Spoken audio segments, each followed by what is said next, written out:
আজি ৰাইজৰ দলৰ প্ৰতিষ্ঠা দিৱস সোণাপুৰৰ দিচাং ৰিজৰ্টত আয়োজন কৰা হৈছে প্ৰতিষ্ঠা দিৱসৰ কাৰ্যসূচীৰ পুৱা মূল কাৰ্যসূচীৰ পূৰ্বে জুবিন ক্ষেত্ৰত আশীষ গ্ৰহণ ৰাইজৰ দলৰ নেতৃবৰ্গৰ পঞ্চম প্ৰতিষ্ঠা দিৱসত ৫টা সংকল্পলৈ জুবিন ক্ষেত্ৰত সেৱা ললে ৰাইজৰ দলৰ নেতা কৰ্মীয়ে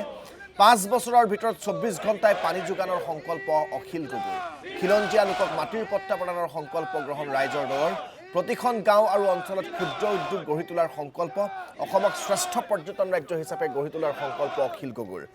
আজিৰ প্ৰতিষ্ঠা দিৱসৰ কাৰ্যসূচীত অংশগ্ৰহণ দলৰ সভাপতি অখিল গগৈ সহ নেতৃবৃন্দৰ ভাতৃভগ্নী সংগঠনৰ বিষয়ববীয়া তথা কাৰ্যকৰ্তা উপস্থিত প্ৰতিষ্ঠা দিৱসৰ কাৰ্যসূচী আৰু এই মুহূৰ্তত অখিল গগৈ সংবাদ মাধ্যমক সম্বোধন কৰি আছে কিয় ইলেকশ্যন খেলিব লাগে কিয় ভোট দিব লাগে অসমে আসলতে যোৱা ৭৯ বছৰত যেটো কাম নকৰিলে স্বাধীনতাৰ পাছত হেতু কেনেকৈ কৰিব পৰা যাব তাৰ প্ৰকৃত আৰ্হি আৰু প্ৰকৃত নিদৰ্শন প্ৰদৰ্শন কৰিবৰ কাৰণে প্ৰকৃত নিদৰ্শন প্ৰতিষ্ঠা কৰিবৰ কাৰণে ২০২৬ চনৰ নিৰ্বাচনক আমি অসমীয়া জাতীয়তাবাদৰ পুনৰ প্ৰতিষ্ঠাৰ বৰ্ষৰূপে অসমীয়া জাতীয়তাবাদৰ সকলোকে সামৰি লোৱা ইনক্লুসিভ জাতীয়তাবাদ আৰু প্ৰগ্ৰেছিভ জাতীয়তাবাদৰ প্ৰথম প্ৰতিষ্ঠা বৰ্ষৰূপে আমি এবাৰ প্ৰতিষ্ঠা কৰিবৰ কাৰণে আজি আমাৰ পঞ্চম প্ৰতিষ্ঠা দিৱসত আমি সংকল্প ল'ম আৰু আপোনালোক যিসকলে আজি আমাৰ এই প্ৰতিষ্ঠা দিৱসত সংবাদ পৰিৱেশন কৰিবৰ কাৰণে আহিলে সকলো সাংবাদিককে আমি আমাৰ পিনৰ পৰা আমাৰ সংগ্ৰামী অভিবাদন জনাইছো নমস্কাৰ জনাইছো সেৱা জনাইছো আপোনালোকে আমাৰ কাৰণে ৰাতিপুৱাৰ পৰাই আজি আহি উপস্থিত হৈছে সাংবাদিক সকলো হ'ল আমাৰ এই সংগ্ৰামৰ অংশ আমাৰ যি ইনক্লুসিভ জাতীয়তাবাদ আৰু প্ৰগ্ৰেছিভ জাতীয়তাবাদ আপোনালোকৰ শ্ৰমজীৱী কষ্ট কৰি খোৱা মানুহ গতিকে আপোনালোকৰ কাৰণেও ডেফিনেটলি আমাৰ কৰ্মসূচী আছে আৰু ভৱিষ্যতে মই আপোনালোকৰ সন্মুখত সেইখিনি কথা ক'ম গতিকে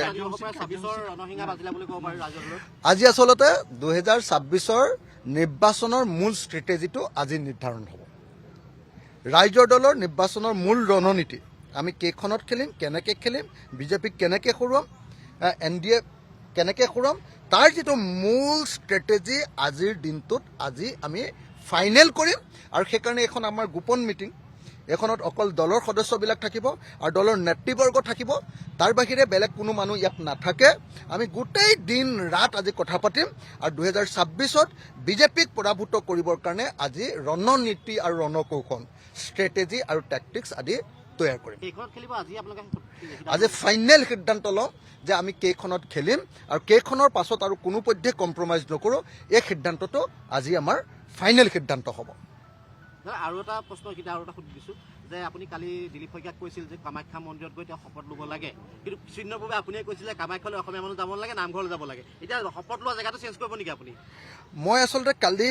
দিলীপ শইকীয়াক বহুতবাৰ ফোন কৰি আছিলোঁ ৩বাৰ ফোন কৰিছিলোঁ দিলীপ দা মোৰ এনে আপোন ঘৰুৱা আমি বহুদিন একেলগতে বিভিন্ন আন্দোলনত যোগদান কৰিছোঁ কালি মই ৩বাৰ দিলীপ দাক ফোন কৰিছিলোঁ যে দিলীপ দা আহক আপুনি মই মিছা কথা কৈছে বুলি কৈছেতো বলক আপোনালোকে আটাইতকৈ বিশ্বাস কৰা কামাখ্যা মন্দিৰত আমি সেৱা ল'ম অসমীয়া জাতিয়ে এটা আটাইতকৈ বিখ্যাত মন্দিৰ কামাখ্যা মন্দিৰ সেই কামাখ্যা মন্দিৰত আমি সেৱা ল'ম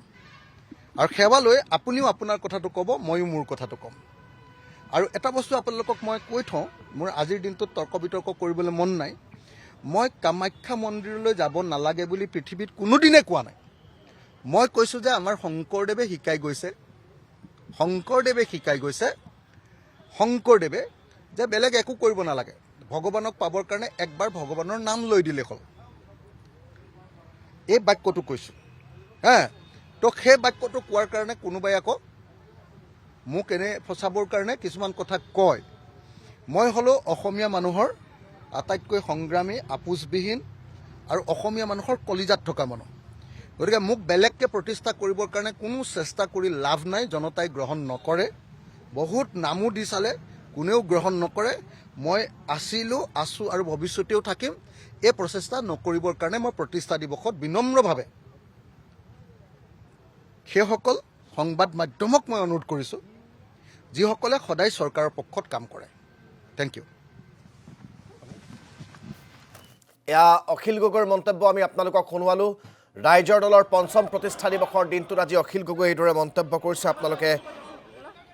দৃশ্যাংশ এয়া প্ৰত্যক্ষ কৰিছে। জুবিন ক্ষেত্ৰত ইতিমধ্যে ৰাইজৰ দলৰ সভাপতি সমন্বিত সকলো কৰ্মকৰ্তা বিষয়ববীয়া উপস্থিত হৈছে।